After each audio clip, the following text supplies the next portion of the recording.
Hello, everyone. My name is Óscar Fernández, and I am a postdoctoral researcher at Maastricht University.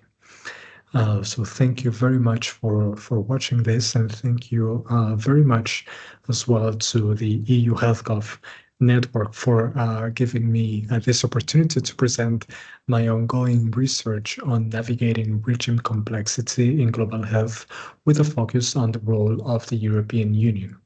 So to give you a little bit of context, this research is part of the Ensured Horizon Europe project on transforming and defending multilateralism with an interest in how the EU supports a more robust, effective, and democratic global governance. This is a project coordinated by Maastricht University, which also coordinates one of the work packages of the project on health and pandemics. So within this work package, which we published already one report on intellectual property and public health. This is a report that I co-authored with my colleague, Dr. Mirko Heinzel, and that we published in early May 2025.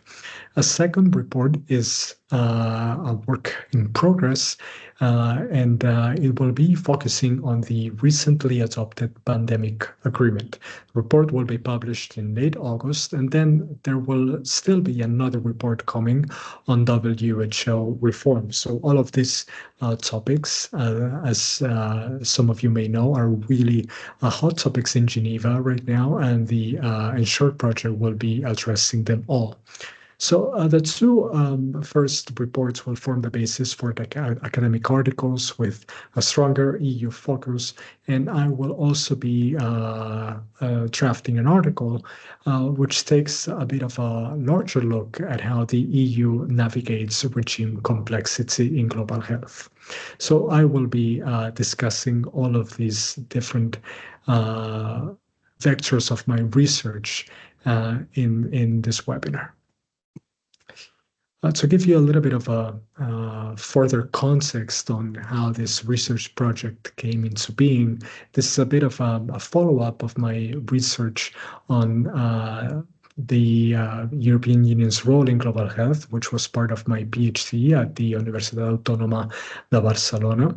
I defended my PhD in 2024, and this was a paper-based dissertation with articles that were published in JCMS and European Security, but also a book chapter that I co-authored with my supervisor, Dr. Robert Kisak.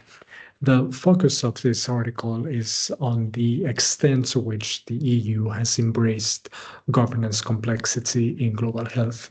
And what we find is that the EU's recent global health strategy sends somewhat contradictory messages about the EU's position vis-a-vis a fragmented global health landscape. And this is very much aligned with previous literature, which found that the EU generally speaks in favor of the WHO, but at the same time, it provides funding to WHO competitors and might actually benefit from more plurilateral forms of governance. And what we mean by that is that the WHO increasingly coexists with other entities that are not traditional international organizations that play a major role in governing global health nowadays. So that includes Gavi, the Vaccine Alliance, as well as the Global Fund and some non-state actors like the Gates Foundation.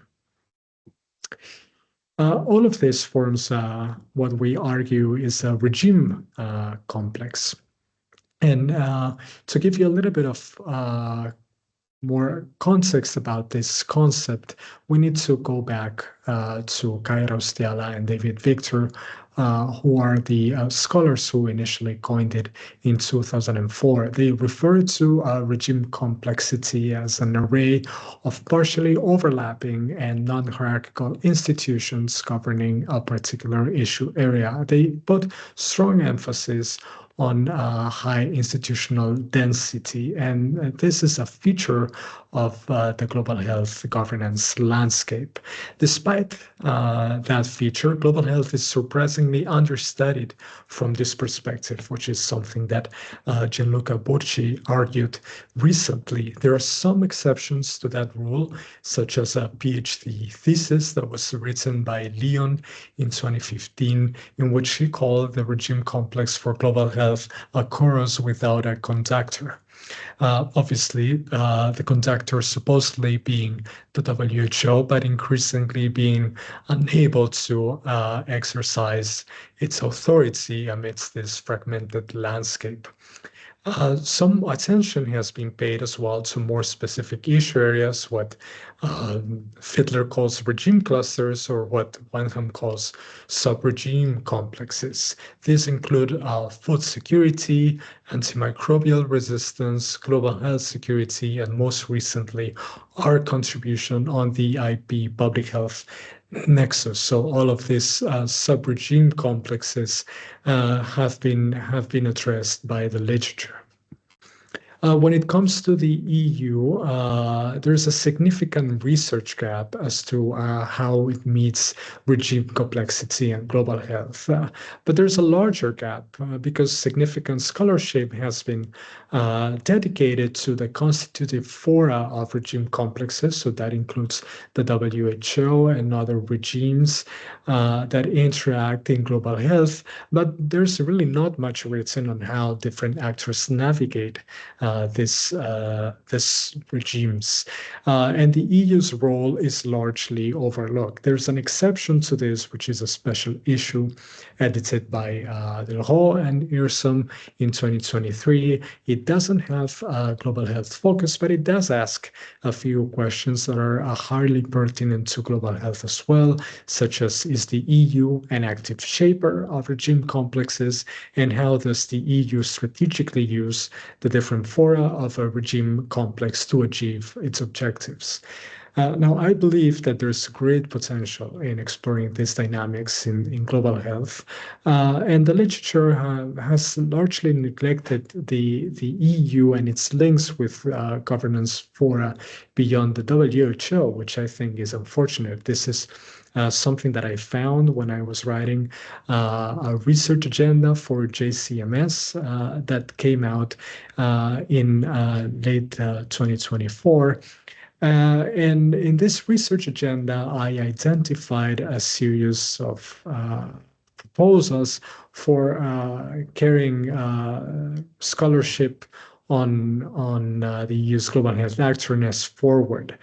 And I argue that it is important to engage with the full scope of the global health architecture. So not only looking at the EU's links with the WHO, but also broadening the lens a little bit and looking at links with other global health focused organizations, but also organizations that have broader mandates but do have an impact on global health, including the World Trade Organization.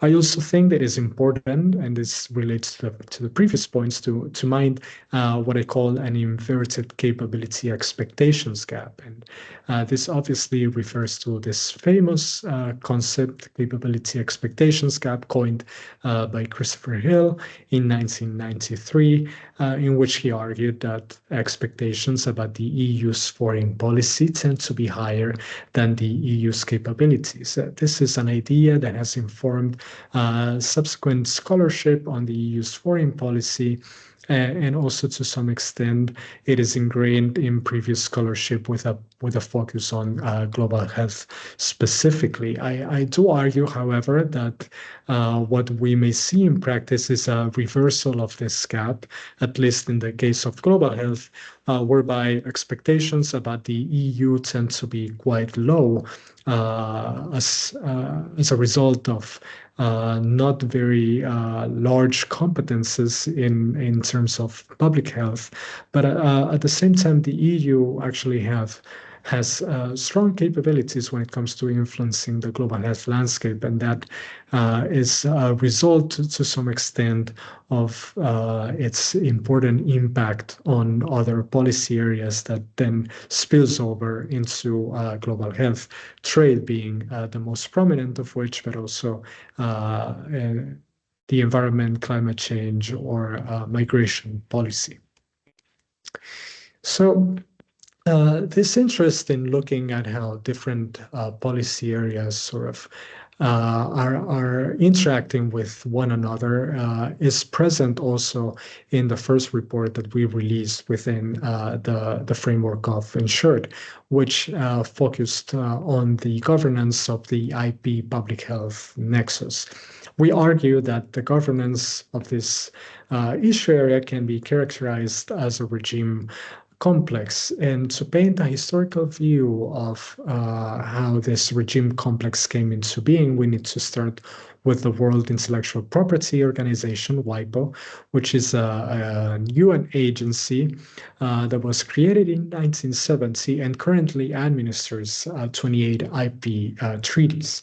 What is interesting about this organization is that treaties that fall within its authority grant broad discretion to countries when it comes to defining patent laws. So pharmaceutical products were often excluded from patentability in national jurisdictions. But that changed when the World Trade Organization entered the picture in 1995. Through the Agreement on Trade-Related Aspects of Intellectual Property Rights, the famous TRIPS Agreement. The TRIPS Agreement mandated a 20-year minimum for patents in all fields of technology, and that obviously included pharmaceutical products as well. Well, quickly, conversations about this agreement spilled over into the World Health Organization, because there was a concern about the extent to which TRIPS may hinder access to medical countermeasures. These concerns were quite prominent, especially in the context of the fight against the AIDS epidemic in the late 1990s. So the conversation spilling over into the World Health Organization, a UN agency created in 1948, led to a limited IP mandate for the organization through a series of World Health Assembly resolutions. Most recently, conversations about IP within the framework of the World Health Organization have happened in the context of the negotiations on the pandemic agreement that was recently adopted and that I will be discussing later on. Another form shift may have happened if the pandemic agreement had adopted ambitious language on intellectual property and had reinforced WHO's role in governing the nexus between IP and public health. But that didn't happen. That was the interest of developing countries, but developed countries were very much against underpinning the WHO's role in the governance of intellectual property. So this slide shows visualization of the interactions between the three main organizations governing the nexus. And we also need to highlight the trilateral cooperation between the three organizations that was established about 15 years ago and has resulted in a series of joint publications as well as some forms of joint technical assistance being provided. We also need to highlight the bilateral and regional free trade agreements that particularly developed countries like the US, but also EU countries have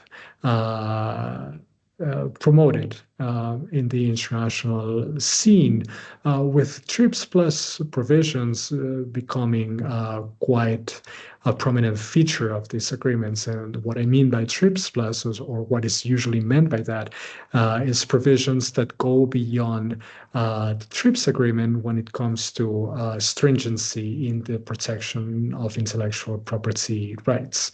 So this is a bit of a picture of the current landscape in the regime complex. When it comes to the European Union's role in this regime complex in the 1990s, there was actually a reluctance to linking intellectual property to trade from the perspective of the EU. There was high diversity in national patent laws across Europe, but that did not prevent, in the end, the EU from supporting US efforts to shift the governance of IP from WIPO largely to the World Trade Organization through TRIPS. In the 2000s, the EU pursued a series of bilateral and multilateral trade agreements with strict TRIPS Plus provisions, as well as backing a couple attempts at further forum shifts, the first one of which being the Substantive Patent Law Treaty that would have fallen under the authority of WIPO. And the second one was the Anti-Counterfeiting Trade Agreement. Both of these forum shifts eventually failed. And in the case of WIPO, it can be argued that they backfired because the development agenda of WIPO was adopted to a large extent as a result of that, favoring the sensitivities of developing countries within the remit of this organization. In the 2010s, the EU became largely accepting of the status quo, benefiting from the World Trade Organization's centrality in the regime complex. It is important to highlight here that the EU has a seat at the table at the World Trade Organization as opposed to WIPO as a result of its exclusive competence in trade matters. The EU at the same time kept pursuing bilateral and multilateral trade agreements with TRIPS Plus provisions. In the 2020s, the EU actually became the main opponent of the so-called TRIPS waiver for COVID-19 products. You may recall the negotiations on the waiver taking place of the World Trade Organization, and the eventual outcome of these negotiations being a pretty watered down waiver that only applied to COVID-19 vaccines has not actually been used. At the same time, the EU became a proponent of the World Health Organization Pandemic Treaty, but not wanting it to address intellectual property, as I was saying before. In terms of painting a picture of the EU's position within the regime complex, the EU is largely a status quo player, highly favorable towards the World Trade Organization. But even though it frequently advocates increased stringency, it plays a bit of a mediating role as well, in line with historical precedent, with some of the nuances that I mentioned before, especially with regard to its position in the 1990s, but as well related to normative leanings that the EU has, such as its support for universal health coverage. This support is very much aligned with the interests of developing countries and allows the EU to play a bit of a bridging role occasionally. So when it comes to conceptualizing the EU's roles in this regime complex, but also perhaps beyond it, I created this slide, which encapsulates the different roles by conceptualizing four of them as a result of the interaction between two different questions. On the one hand, does the EU seek an increase in regime complexity? And on the other hand, does the EU actually end up benefiting from increased regime complexity? And I argue that through the course of the evolution of regime complex on IP and public health, we can see the four roles that you can see on the screen emerging at different times. So the EU has been a strategic disruptor to some extent by focusing on preferential free trade agreements with TRIPS Plus provisions that have become quite prevalent. But at the same time, it has been an inadvertent beneficiary in some examples of increased regime complexity, and the most Clear case of that is the forum shift to TRIPS that took place in 1995, and the EU was not the instigator of that forum shift. It was the US, but the EU ended up benefiting from its central role in the World Trade Organization. It has also been a self-defeating entrepreneur to some extent with the advocacy of the substantive patent law treaty, for example, that ended up backfiring. It could have been a self-defeating entrepreneur if the pandemic treaty had adopted ambitious IP provisions contrary to the interest of the EU, but that did not eventually happen. The EU has been a neglected looker as well in some circumstances, such as WHA resolutions and new WIPO treaties as a result of the EU not being a member of any of these two organizations. So this takes us to the second report that we're currently working on in terms of insured's research in global health governance. The report is focused on the pandemic agreement, and the pandemic agreement is a result of dissatisfaction when it comes to the global health security landscape and how it responded to the COVID-19 pandemic. We need to when explaining the impetus for the pandemic agreement, we need to go back to the international health regulations and the perceived shortcomings of those during COVID-19. So the IHR, the international health regulations, have a long history. They date back to the international sanitary conferences that were convened in the late 19th and early 20th century to focus on a series of communicable diseases, primarily cholera, affecting developed countries specifically. And these international sanitary conferences evolved under the authority of the WHO in the form of the international sanitary regulations that were renamed a few years later in 1969 as the international health regulations. The latest version of the IHR are the 2005 IHR, and those were perceived, as I was saying before, as failing during COVID-19 because obviously they did not prevent the spread of the deadly pandemic, but also they failed to some extent those countries that actually complied with their obligations when it comes to timely reporting of outbreaks. That was the case of South Africa that faced strong repercussions after reporting the outbreak of Omicron. This shouldn't have happened under the international health regulations, but compliance with these regulations has been a challenge in previous global health crises as well. So when it comes to ways forward, two were proposed. The first one was reforming the IHR. This was the US preference. And the EU proposed an alternative route, which was a new pandemic agreement to complement the IHR.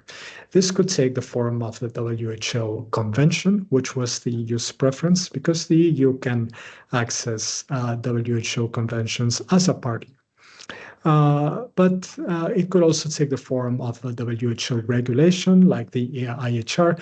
This was the US preference because WHO regulations apply automatically to all member states of the WHO, and they do not need to be ratified, meaning that the US, which usually struggles when it comes to ratifying international treaties, didn't need to do that if the pandemic agreement became a regulation. So the agreed reform pathway was a little bit of everything. So a dual track emerged with the reform of the IHR on the one hand and a new pandemic agreement on the other, negotiated as a WHO convention, but also leaving the door open for the agreements to be a regulation in the end at the insistence of the United States. So what happened eventually was, well, the U.S. First withdrew from the negotiations under the Trump administration in early 2025, and the pandemic agreement was agreed in April 2025, and formally adopted in the recent World Health Assembly. There's a major caveat here, which is that an annex on pathogen access and benefit sharing, the so-called PABS system, is yet to be agreed. Negotiators are aiming for the next World Health Assembly for that to happen. And when the PABS annex is adopted, the entire agreement will be open for signature. When it comes to further challenges, we need to note a few. First of all, this is a convention that is quite general with modest ambition. There's no transformative provisions on IP, there's little on tech transfer, and when it comes to details, conventions under the WHO are generally less rich than regulations. So this was to be expected, and the price to be paid for having an agreement reached.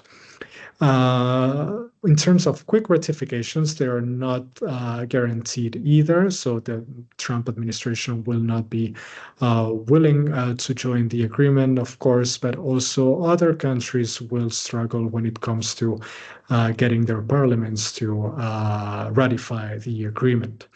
Once 60 parliaments, 60 countries ratify the agreement, that agreement will come into force, and then it will create potentially another problem, which is that it will add to regime complexity in global health security governance.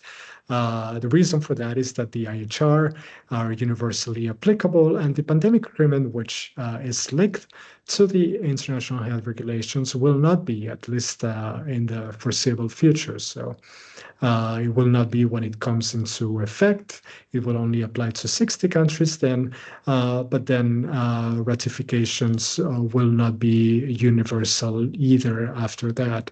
So an additional challenge is also the WHO's financial crisis that everybody is talking about nowadays. One of the interviewees that provided insights for our report said that it is a contradiction to say we have just reached the most ambitious agreement in global health, but we do not have money to pay the electricity bill. So it's a bit of a striking situation going on. The WHO Secretariat is meant to be the secretariat for the pandemic agreement going forward. So it is very much an open question, the extent to which the WHO will be able to facilitate implementation of the agreement under strong financial constraints.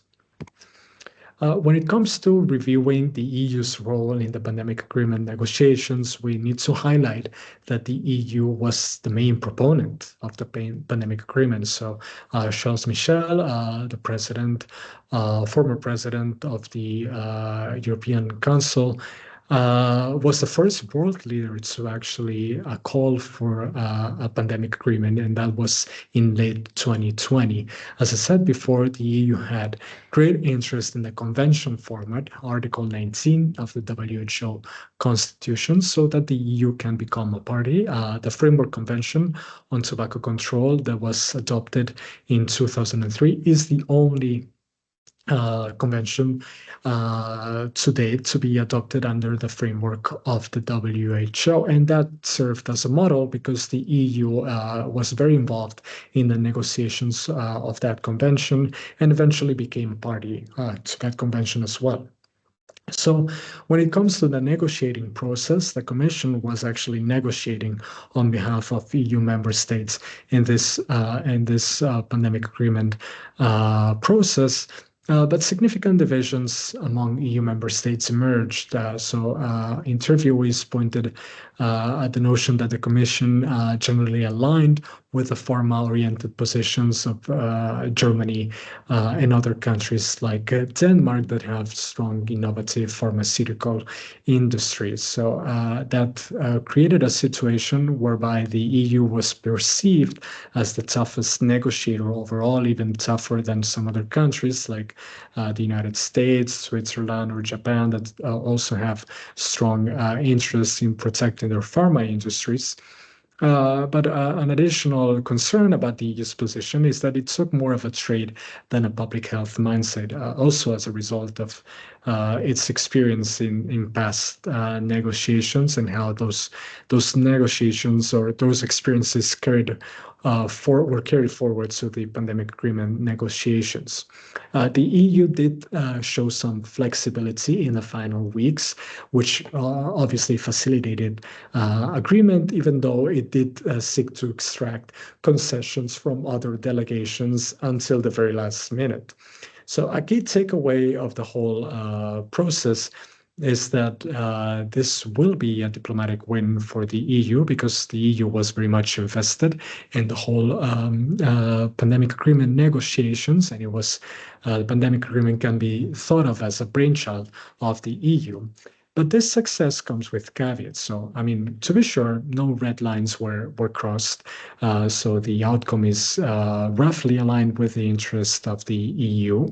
But also the EU's image as a global health actor did not necessarily improve as a result of, a perceived lack of flexibility throughout the negotiations and adopting this more trade-centric than public health-centric mindset. So the extent to which the whole process will facilitate the EU's goal to emerge as a leader in global health, which was very much the point of the EU's global health strategy released in 2022. Well, that's still an open question, because when asking interviewees from other delegations or people who have followed the negotiations very closely, again, the EU's role in them is not seen in a very positive light. So all of these findings about regime complexity and how the EU navigates regime complexity in different spheres in global health has sort of inspired my work in progress that it takes a little bit of a broader focus on the global health governance complex. So my research question for this additional academic article that I'm working on is, to what extent has the EU fostered complexity in global health governance, and to what extent has it benefited from it? So I really want to analyze critically the EU's claim in its global health strategy that it wants to support the WHO centrality within the regime complex, because as I mentioned at the start of this talk, the EU does engage with other organizations that sometimes compete with the WHO. So in terms of research design, I would like to select the main actors populating the field of global health governance, and that includes obviously traditional international organizations like the WHO, but also the World Bank, which has had a prominent role in global health, especially since the 1990s, but also public-private partnerships like Gavi and the Global Fund that entered the stage at the turn of the century, and non-state actors like the Gates Foundation. I want to see how the EU relates to those actors, and to do so, I will be drawing on data about funding flows, but also analyze the extent to which the EU and member states engage with the boards of these organizations, for example, and more generally in terms of their strategic priorities. To do that, I will also be looking at strategic documents released by the EU, but also by its member states. There are a few member states that have released global health strategies, the most recent of which was Spain only last week. And also, I would like to interview a few officials and other stakeholders that are aware of the potential trade-offs that emerge when it comes to supporting these different organizations and their respective roles and interest in governing global health. So this is a bit of, in a nutshell, my current work. All of this work falls under the headline of regime complexity, but as I said, taking the concept in different directions. So I will leave it here. I thank you very much for your attention and your interest in this talk. I also leave my contact details on the right-hand side of the screen. I will be looking forward to your questions, comments, and suggestions about how to take my research forward and collaborate as well. So again, I appreciate the opportunity that EUHealthGov gave me to present my research in this webinar and also to engage with other scholars that share similar interests. So thank you very much, everyone, and stay in touch.